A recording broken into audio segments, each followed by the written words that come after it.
अथ श्री रामाष्टकम्।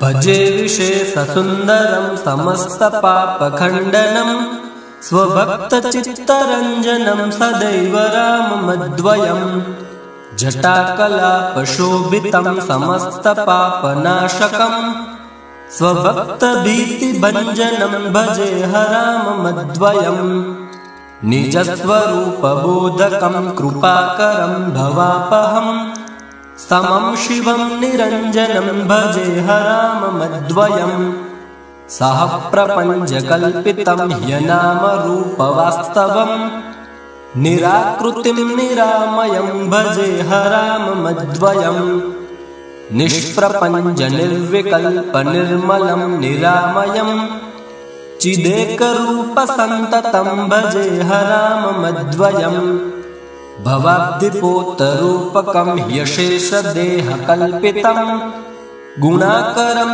कृपाकरं भजे राममद्वयं महावाक्यबोधकैर्विराजमानवाक्पदैः परं ब्रह्म सद्व्यापकं भजे राममद्वयं शिवप्रदं सुखप्रदं भवच्छिदं भ्रमापहं विराजमानदेशिकं भजे राममद्वयं रामाष्टकं पठति यः सुखदं सुपुण्यं व्यासेन भाषितमिदं शृणुते मनुष्यः विद्यां श्रियं विपुलसौख्यमनन्तकीर्तिं सम्प्राप्य देहविलये लभते च मोक्षम्। जय जय श्री व्यास विरचितं श्रीरामाष्टकम्। ओम तत्सत् श्रीरामार्पणमस्तु। अथ श्री रामाष्टकम्।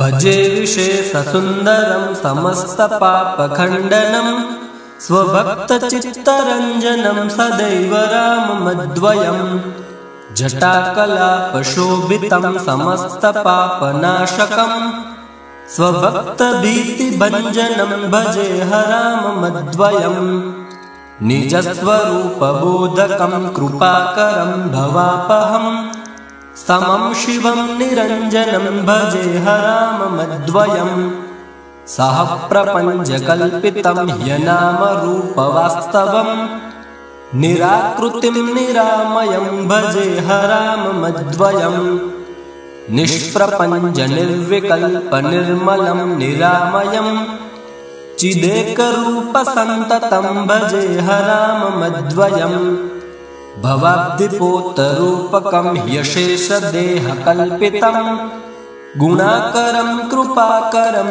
भजे राममद्वयं महावाक्यबोधकैर्विराजमानवाक्पदैः परं ब्रह्म सद्व्यापकं भजे राममद्वयं शिवप्रदं सुखप्रदं भवच्छिदं भ्रमापहं विराजमानदेशिकं भजे राममद्वयं रामाष्टकं पठति यः सुखदं सुपुण्यं व्यासेन भाषितमिदं शृणुते मनुष्यः विद्यां श्रियं विपुलसौख्यमनन्तकीर्तिं सम्प्राप्य देहविलये लभते च मोक्षम्। जय जय श्री व्यास विरचितं श्रीरामाष्टकम्। ओम तत्सत् श्रीरामार्पणमस्तु। अथ श्री रामाष्टकम्।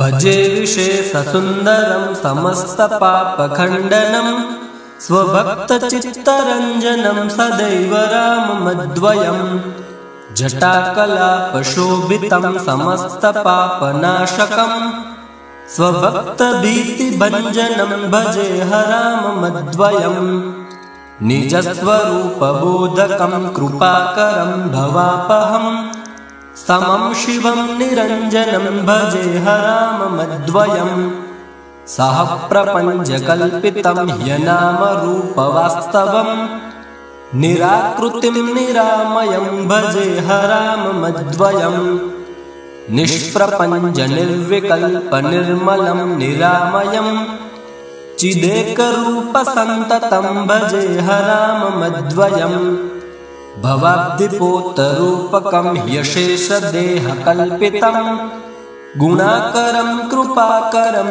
भजे राममद्वयं महावाक्यबोधकैर्विराजमान वाक्पदै परं ब्रह्म सद्व्यापकं भजेहराममद्वयम् शिवप्रदं सुखप्रदं भवच्छिदं भ्रमापहं विराजमानदेशिकं भजेहराममद्वयम् रामाष्टकं पठति यः सुखदं सुपुण्यं व्यासेन भाषितमिदं शृणुते मनुष्यः विद्यां श्रियं विपुलसौख्यमनन्तकीर्तिं सम्प्राप्य देहविलये लभते च मोक्षम्।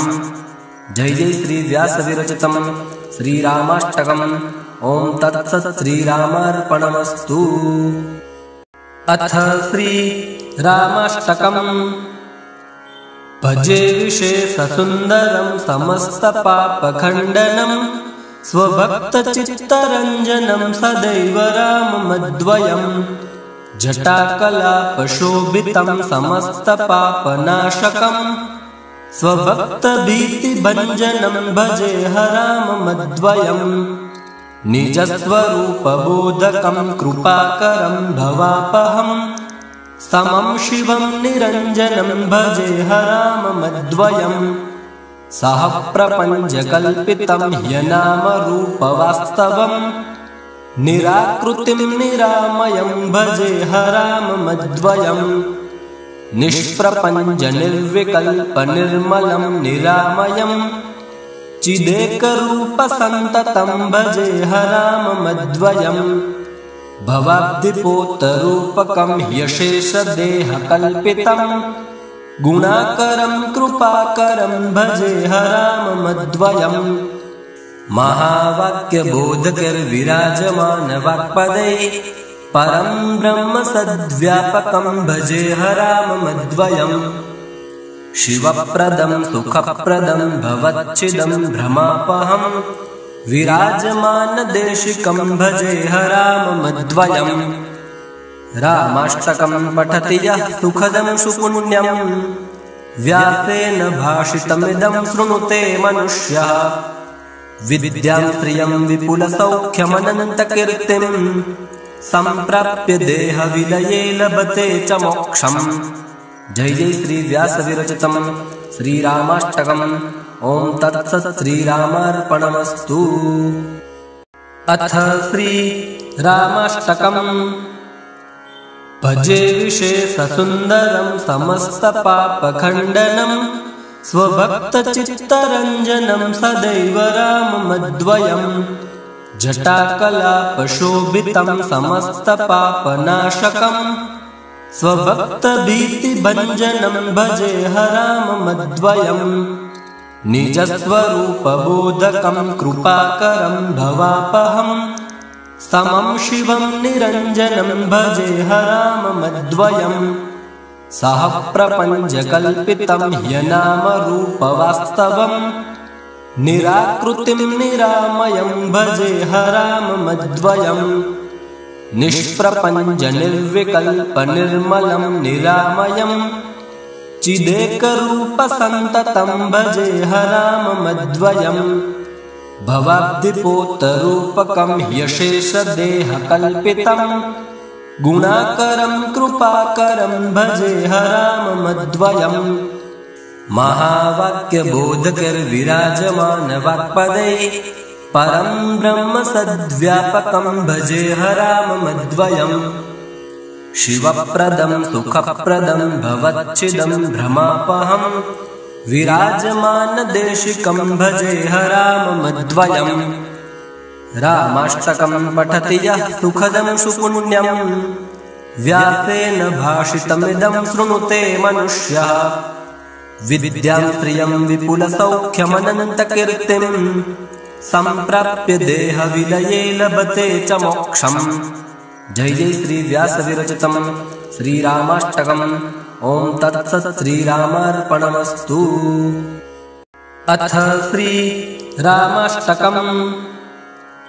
भजे विशेषसुन्दरं समस्तपापखण्डनं स्वभक्तचित्तरञ्जनं सदैव राममद्वयम् जटाकलापशोभितं समस्तपापनाशकं स्वभक्तभीतिभञ्जनं भजे हराममद्वयम् निजस्वरूपबोधकं कृपाकरं भवापहम् समं शिवं निरञ्जनं भजे हराममद्वयम् सह प्रपञ्चकल्पितं ह्यनामरूपवास्तवम् निराकृतिं निरामयं भजे हराममद्वयम् निष्प्रपञ्चनिर्विकल्पनिर्मलं निरामयम् चिदेकरूपसन्ततं भजे हराममद्वयम् भवाब्धिपोतरूपकं ह्यशेषदेहकल्पितम् गुणाकरं कृपाकरं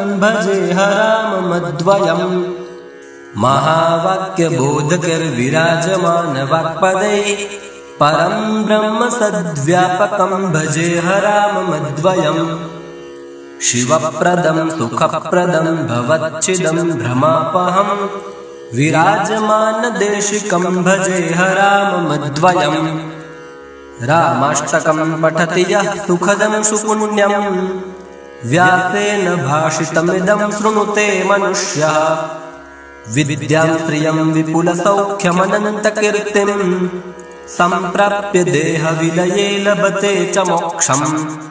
जय जय श्री व्यासविरचितं श्रीरामाष्टकम्। ॐ तत्सत् श्रीरामार्पणमस्तु।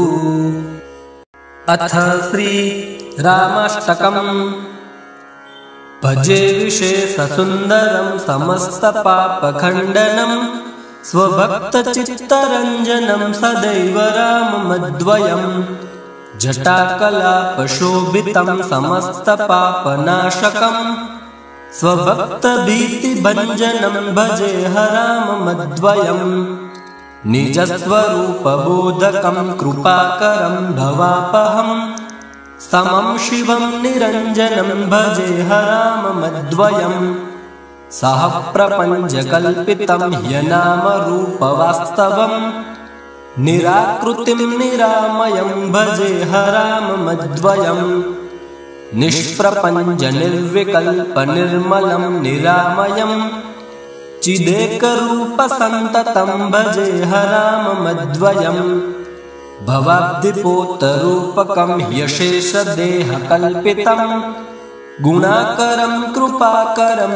भजे हराममद्वयम् महावाक्यबोधकैर्विराजमानवाक्पदैः परं ब्रह्म सद्व्यापकं भजे हराममद्वयम् शिवप्रदं सुखप्रदं भवच्छिदं भ्रमापहं विराजमानदेशिकं भजे हराममद्वयम् रामाष्टकं पठति यः सुखदं सुपुण्यं व्यासेन भाषितमिदं शृणुते मनुष्यः विद्यां श्रियं विपुलसौख्यमनन्तकीर्तिं सम्प्राप्य देहविलये लभते च मोक्षम्।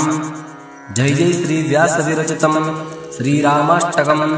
ॐ तत्सत् श्रीरामार्पणमस्तु। अथ श्रीरामाष्टकम्। भजे विशेषसुन्दरं समस्तपापखण्डनं स्वभक्तचित्तरञ्जनं सदैव राममद्वयम् जटाकलापशोभितं समस्तपापनाशकम् स्वभक्तभीतिभञ्जनं भजे हराममद्वयम् निजस्वरूपबोधकं कृपाकरं भवापहम् समं शिवं निरञ्जनं भजे हराममद्वयम् सह प्रपञ्चकल्पितं ह्यनामरूपवास्तवम् निराकृतिं निरामयं भजे हराममद्वयम् निष्प्रपञ्चनिर्विकल्पनिर्मलं निरामयम् चिदेकरूपसन्ततं भजे हराममद्वयम् भवाब्धिपोतरूपकं ह्यशेषदेहकल्पितम् गुणाकरं कृपाकरं भजे हराममद्वयम् महावाक्यबोधकैर्विराजमानवाक्पदैः परं ब्रह्म सद्व्यापकं भजे हराममद्वयम् शिवप्रदं सुखप्रदं भवच्छिदं भ्रमापहं विराजमानदेशिकं भजे हराममद्वयम् रामाष्टकं पठति यः सुखदं सुपुण्यं व्यासेन भाषितमिदं शृणुते मनुष्यः विद्यां श्रियं विपुलसौख्यमनन्तकीर्तिं सम्प्राप्य देहविलये लभते च मोक्षम्। जय जय श्री व्यास विरचितं श्रीरामाष्टकम्। ॐ तत्सत् श्रीरामार्पणमस्तु। अथ श्रीरामाष्टकम्।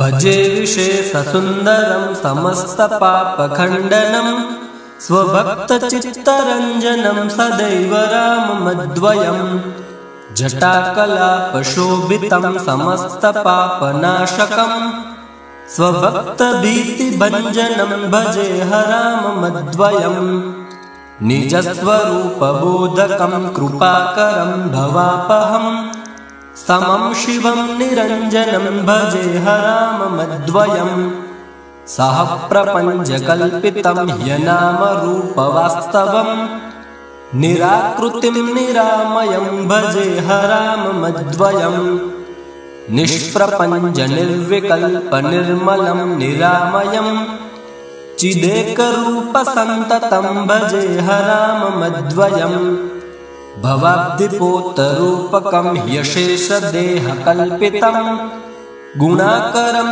कृपाकरं भजेह राममद्वयं महावाक्यबोधकैर्विराजमानवाक्पदैः परं ब्रह्म सद्व्यापकं भजेह राममद्वयं शिवप्रदं सुखप्रदं भवच्छिदं भ्रमापहं विराजमानदेशिकं भजेह राममद्वयं रामाष्टकं पठति यः सुखदं सुपुण्यं व्यासेन भाषितमिदं शृणुते मनुष्यः विद्यां श्रियं विपुलसौख्यमनन्तकीर्तिं सम्प्राप्य देहविलये लभते च मोक्षम्। जय जय श्री व्यास विरचितं श्रीरामाष्टकम्। ॐ तत्सत् श्रीरामार्पणमस्तु। अथ श्रीरामाष्टकम्।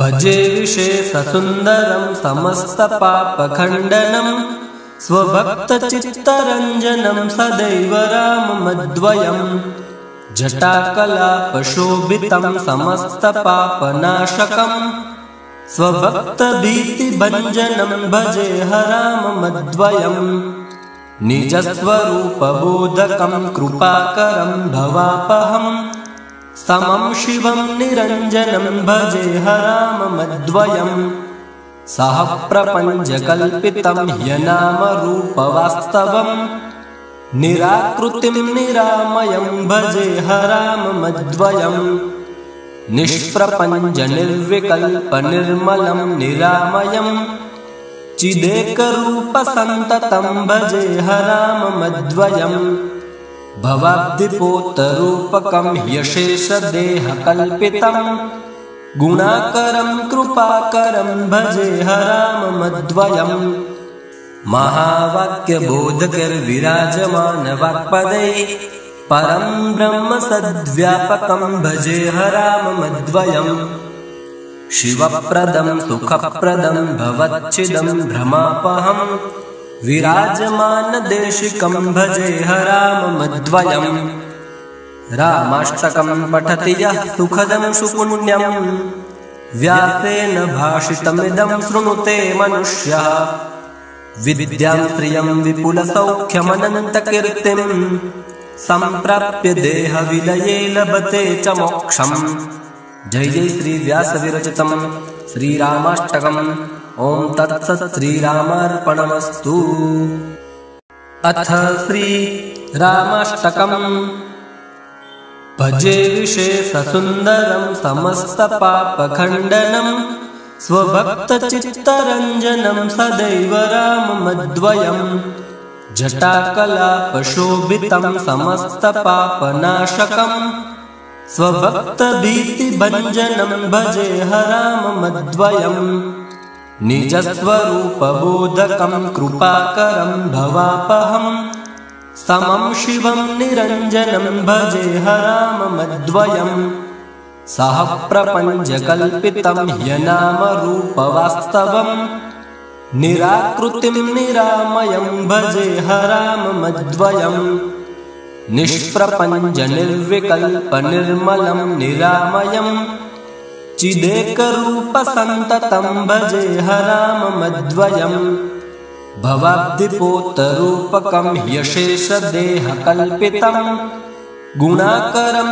कृपाकरं भजे हराममद्वयम् महावाक्यबोधकैर्विराजमानवाक्पदैः परं ब्रह्म सद्व्यापकं भजे हराममद्वयम् शिवप्रदं सुखप्रदं भवच्छिदं भ्रमापहं विराजमानदेशिकं भजे हराममद्वयम् रामाष्टकं पठति यः सुखदं सुपुण्यं व्यासेन भाषितमिदं शृणुते मनुष्यः विद्यां श्रियं विपुलसौख्यमनन्तकीर्तिं सम्प्राप्य देहविलये लभते च मोक्षम्।